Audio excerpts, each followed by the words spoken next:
Right. Anyway, thanks. Yeah, and thanks again to you folks for hosting this and making this possible.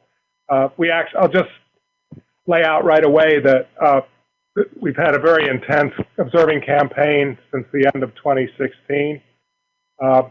Something like a dozen comets that are planned in the infrared at high resolution.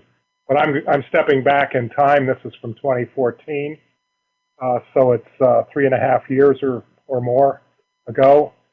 Anyway, I'll say a little bit more about that at the end, but our core team is shown here, and we're, as Adam said, we're coupling the IR and the optical to look at parent-daughter relations and so forth as one of the components of our work. Now, the first 10 slides, by the way, is pretty much background, and I'll try to go through them fast to allow more time toward the end. But anyway, a brief outline. Yeah, I'll just go through the background and then get to the results and then wrap up with where we are now. Adam mentioned ice shell, and I'll say more about that. Actually, I guess I need to get this. Wait, I don't seem to have the arrow. Can you scroll? There it is. Okay, I don't know what I did, but anyway, this is a nice slide. This is my second grade slide. I show this to school kids and they love it and they get it right away. They can draw the parallels. So enough said there. But I like to keep it around. Anyway, so we've heard a lot about the organics in the dust from Diane, and I'm going to concentrate on the volatiles here. Even though water is the dominant ice, of course, comets also have a whole slew of carbon-bearing ices, including PAHs, we think. They should, anyway. And upon sublimation, as the comet is warmed, they release parent volatiles, or primary volatiles, which are molecules, into the coma. And the simplest, put that in quotes because nothing is ever really that simple, but at least the structurally less complex molecules can be modeled by molecular fluorescence and so quantified in that manner. And of course, the fraction of carbon in dust and gas depends on, it varies, of course, comet to comet. So let's see, what we used for Oukaimeden are two platforms, NIRSPEC on the Keck 2 10-meter telescope, and Seashell, which is the legacy instrument at the IRTF. Hello? Hello? Somebody needs to mute. Yeah, I was getting an echo. But Okay. anyway, so these are both Echelle spectrographs that operate around 25,000 resolving power nominally. And NIRSPEC is scheduled for an upgrade. Hopefully it'll be back in time for the Comet Wirtanen campaign in December, toward the end of the year and into January. Seashell is not as powerful an instrument, but it does benefit from the daytime observing capability at IRTF, which is unique among IR platforms. And for comets, you could appreciate that that could be a benefit. When they're closer to the sun, they tend to be more productive. So anyway, there's Keck and IRTF. This is kind of a chart of characteristics. For some reason, yeah, some of the, anyway. The ones in the boxes are really the ones to focus on, that we can measure 7 to 10 parent volatiles simultaneously with water, typically. That's what we do. We use a HyTran database to look at the atmospheric transmittance and model that out, fit that to the continuum, or, yeah, a representative continuum. And we can directly detect water through non-resonant fluorescence or hot band fluorescence, which I could go into if somebody has a question, but it's become pretty routine. We can uniquely sound symmetric hydrocarbons. They have no dipole moments, so they don't have any rotational spectrum, and their UV spectra are not active because they pre-dissociate before they can emit electronically. And we measure rotational temperatures, so we know from line by line intensity ratios. So that further helps us quantify, or allows us to quantify. And then we have small beam which favors direct release from the nucleus, that is, from the native ice. So this slide is a shellogram of a NIRSpec difference frame. What we do is we put the comet in the slit at a position that we define, and then we nod the telescope after exposing there and get an A and a B beam. And what you're seeing is the continuum running horizontally in both beams, and superimposed on that you can see emissions, water here and so forth. Up here this is what Seashell sees in a single setting. You can see it captures a lot less spectral extent per setting. So you really have to be judicious in your choice of settings, targeting specific molecules. And OH prompt emission, this here, we use as a proxy for water production because it emits promptly once released from photodissociated water in the coma. This slide I want to spend just a minute on because it shows why we need spectral resolution around 20,000 or higher. And what this is our Comet Lee echellogram, which was the first comet we observed with NIRSpec. And what we do is we crop out specific orders, and then we straighten them so that the horizontal along a row is along a given position along the slit in each beam, and then we combine the beams, and each column is a specific wavelength. And so here's the extracted spectrum down here from this straightened order. And for comparison, here is a moderate resolution spectrum, factor of 10 lower resolving power. And you can appreciate that for molecules, for looking at line by line emissions, you really can't disentangle from this spectrum, but you can from this one. So that's why we operate at high enough resolving power to separate lines. So now on to Oukaimeden. This was discovered in 2013.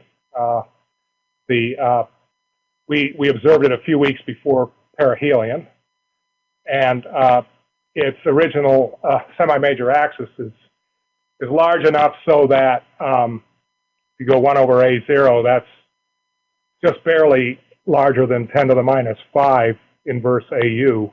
And so if it's not dynamically new, it's extremely close to being dynamically new, which would mean that it's its first pass into the inner solar system.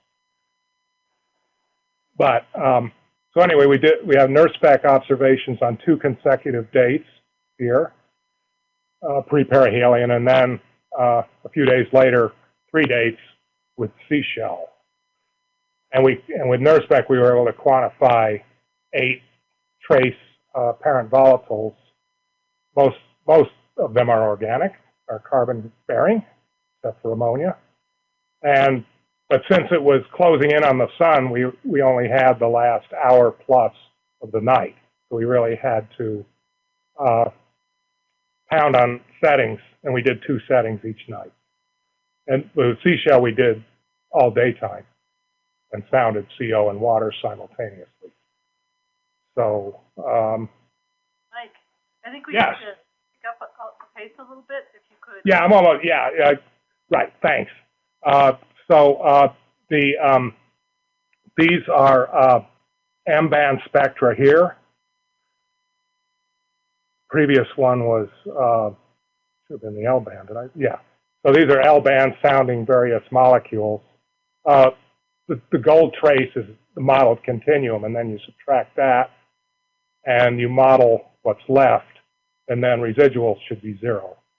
But this shows various molecules in various NIRSpec orders. And here's CO and water with NIRSpec and with seashell.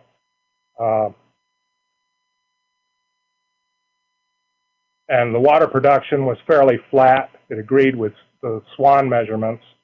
And also it implied that the release of water was fairly localized rather than being from an extended halo of grains outside our slit. And our slit was like 2,000 kilometers, either side of the nucleus. So fairly close. This is the punchline here. The ethane in particular became very much stronger on September 6th than on September 5th. Methanol, moderately so, and that is shown here. A moderate increase in methanol. This is mixing ratio relative to water, but a larger increase in ethane. And the ethane almost doubled relative to water within a day. So, and these are just other snapshots. These dotted and dashed lines are the median values among Oort cloud comets, and then the lowest measured abundances. So you can see overall these species are depleted with the exception of ammonia, which seems to be consistent with its median value. But overall, the chemistry is depleted. The profiles, I'll just say for a minute here, the interesting thing here was that the ethane followed the water, tracked the water profile on this date, but not on this date. And so we think that has implications for how it's housed in the nucleus in each active region. We think that it may have been bonded in a polar ice, that is something like water, on the 5th, but maybe more apolar on the 6th. And then the water production rate actually went up by about 40%, but the production rates of methanol and ethane went up by a factor of 2 and almost 3, respectively. So there's implications here for interstellar chemistry because, as Yvonne and Dale, they mentioned methanol heavily, and methanol and ethane are both, their primary production mechanisms are surface reactions, hydrogen addition reactions, for example, to acetylene and CO, respectively. And so maybe this probably says something about distinct processing history of the ices that were then incorporated subsequently into those regions of the nucleus. The most straightforward explanation is that it's a diurnal effect and that there's non-homogeneous composition, volatile composition in the nucleus of this comet, and that we were seeing that in the dramatic change in abundance ratios, particularly for ethane, but also for methanol. So anyway, I wanted to just spend 1 minute. Am I way over time, or am I okay? I mean, you're over. We need to get to the next speaker too. So. Okay, no, but I just want to say that this is iShell, and Adam mentioned it and showed some data, and I'm not going to show data, but I just wanted to mention that if we had had iShell in 2014, that we could have done a much more complete investigation of Oukaimeden, because it would have allowed tracking it into daylight on multiple dates and covering the chemistry in 8 to 10 parent molecules. And so that bodes well for the future. In the last, since the beginning of 2017, we observed, I think, 7 comets now, and we have 5 more planned. We submitted something like 10 or 11 proposals to target comets in the fall. Plus, of course, the R2 pan-stars that Adam talked about, which we did at the end of January. So, yeah, that will allow serial measurements rather than just snapshots, is the way we put it, of species. This is formaldehyde as an example. But, so I guess that's it, and I'll take questions if there's any time. Thanks. Thank you very much. Time for one quick question, and of course we maybe ask some later on too. Right. Mm-hmm. Okay. No, I have sort of a question, but I'll wait till the discussion. Okay. But, should we move to John and Fear? sure. Okay. The next